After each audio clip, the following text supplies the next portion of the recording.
but I don't want to be that guy.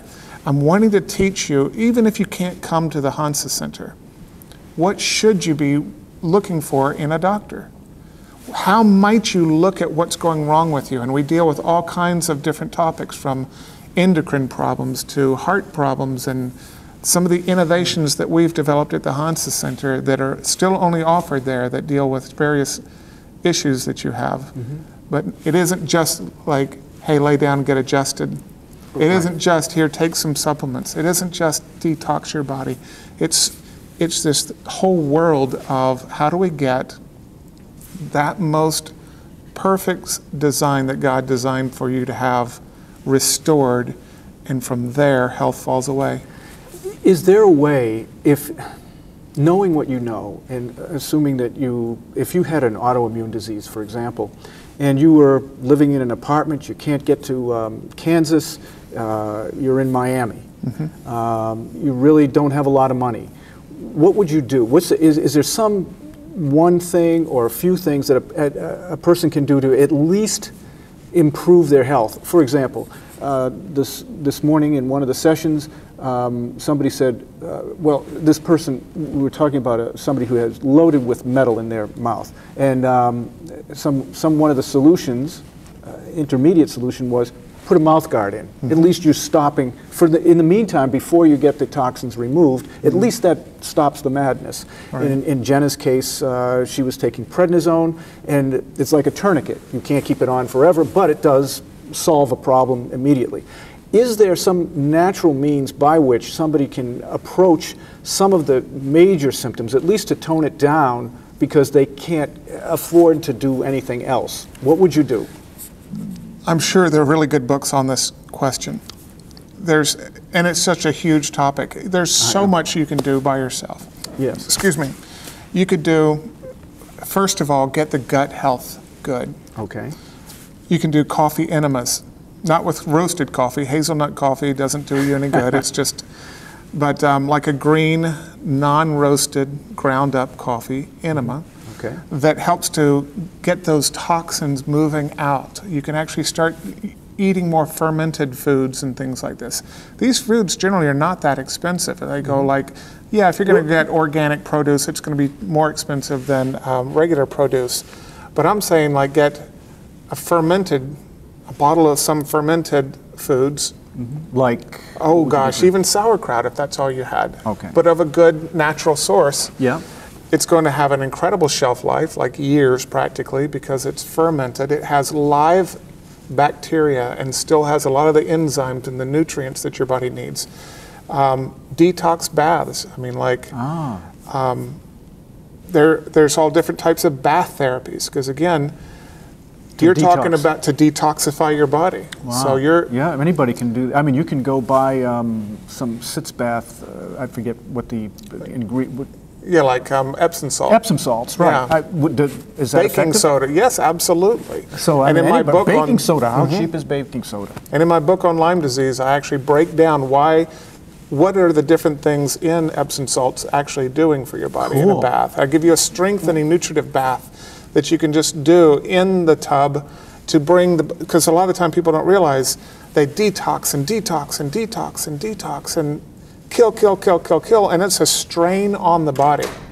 It really puts a lot of strain on the systems of your body, and you get more and more fatigued as you keep doing this. And so you need something to strengthen and upbuild at least one day a week. Take a day off from all of your supplements. Most people don't realize that, like, vitamins are coenzymes, they're called. I like to say it's kind of like being codependent. You don't work well unless you have something else there, right? Yeah. Okay, coenzymes, which is what vitamins are, need enzymes for your body to work. So when you're taking this massive amounts of vitamins and supplements, your body is getting depleted because it was never designed to eat the equivalent of 10 bushels of oranges in one sitting. Exactly. Let's say, like for vitamin C, let's say. Yeah. And that's what we're doing. We're just throwing mega doses of various things at the body, thinking the body can just do it, or that the vitamins themselves are doing things for the body.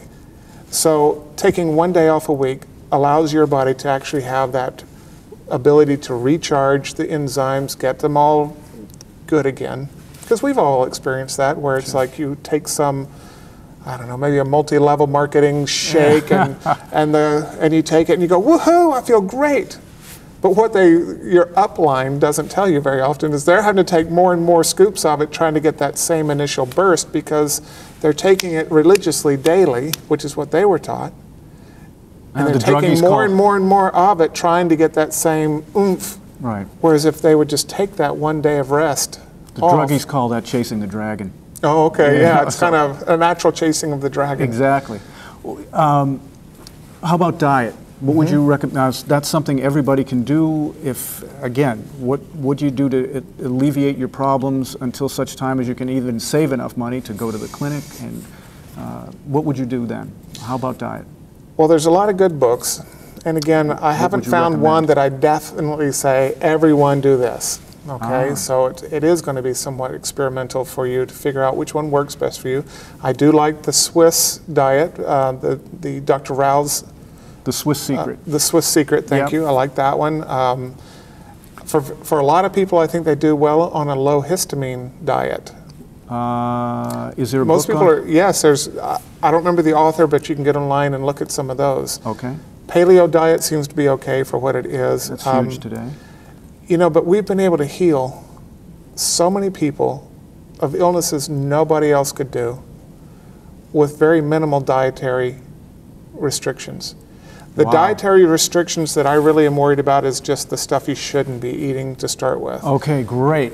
Talk about what we shouldn't be eating. Eat in moderation. You know, I really believe that God designed the body to function perfectly in a wide range of diets.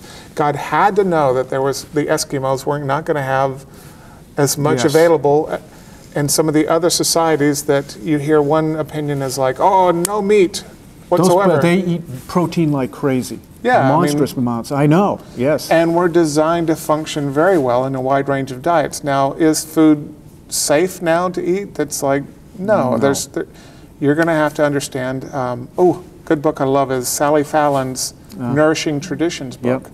She does a really good job of like saying, this is what's wrong with this food in our general diet, why you might need to do something different. Like, say, margarine.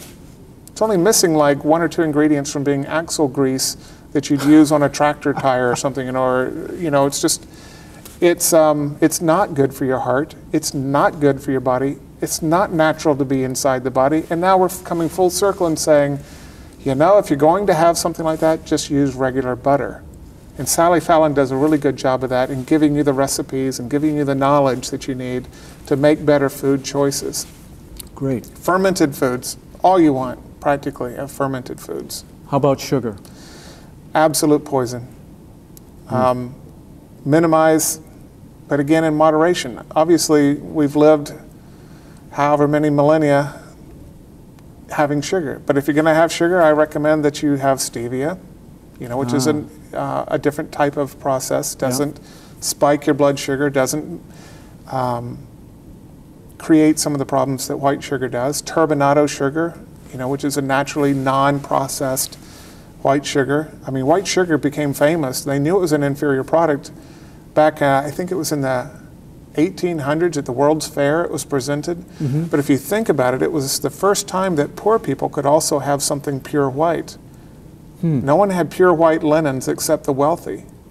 Your tablecloths, your bed sheets, they were pure white because only the rich people could afford to have sheets that white. And here's this pure white substance that's just like cheap, and there's 8 different steps it goes through to get to that final product that is totally poisonous. Wow. But just as poisonous, if not more so, is table salt. It was a law until the 90s. It was a law in this country that all salt had to be almost 100% sodium chloride. It's not anymore? Nope. They finally got rid of the law and allowed sea salt to be sold that the sodium chloride hasn't been extracted from, right? I mean, you're getting all these other trace minerals in sea salt and stuff like that. Himalayan salt is another favorite one. Has all these nutrients, but let me show you kind of why. I mean, everyone knows that if you have heart problems and lymphatic problems, you shouldn't have salt. You get all puffy and problems. That's that table salt that we all grew up on. Yeah. Okay, iodized table salt. Yeah. And it turns out that if you take that table salt to create the salt water for brine shrimp, this is how you test for toxicity of a substance. You create a little aquarium using the right ratio for seawater. You have these brine shrimp that are living in there, these little tiny shrimp, and then you put your poison into the water, and you figure out how much of the poison does it take to kill the brine shrimp. Okay? And that's how one way you could figure out how toxic a substance is. Okay? If you make the seawater for your brine shrimp to live in out of table salt, they die. Just the seawater, it kills the brine shrimp. So without adding a poison to it. It's actually a poisonous substance. Amazing. No wonder why people are, I mean, I guess they're told to have a low salt diet, but it's not, so then basically it's a low poison diet. Right. It's the salt, you don't get any of those poisonous effects with from the the other Himalayan salt. So right. why would you need a low salt diet? You don't. You just need a good salt. Yeah. The best salt you could get is probably the live sun evaporated. I say live because it's energetically has it emits a frequency. I mean, if you could see it, it's actually emitting this light around the crystals of the salt. I mean, it's a live salt practically, where it's sun evaporated. That's really important. Yeah.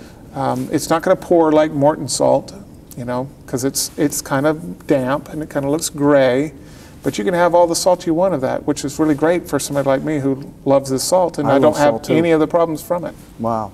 Well, I know you have to go, and I've kept him even longer than he anticipated to be here, but I wanted him to give you his philosophy, because that's the most important thing, so that you understand a philosophy of health, and it can change your life, as Dr. Jernigan's had so many changed lives at his clinic.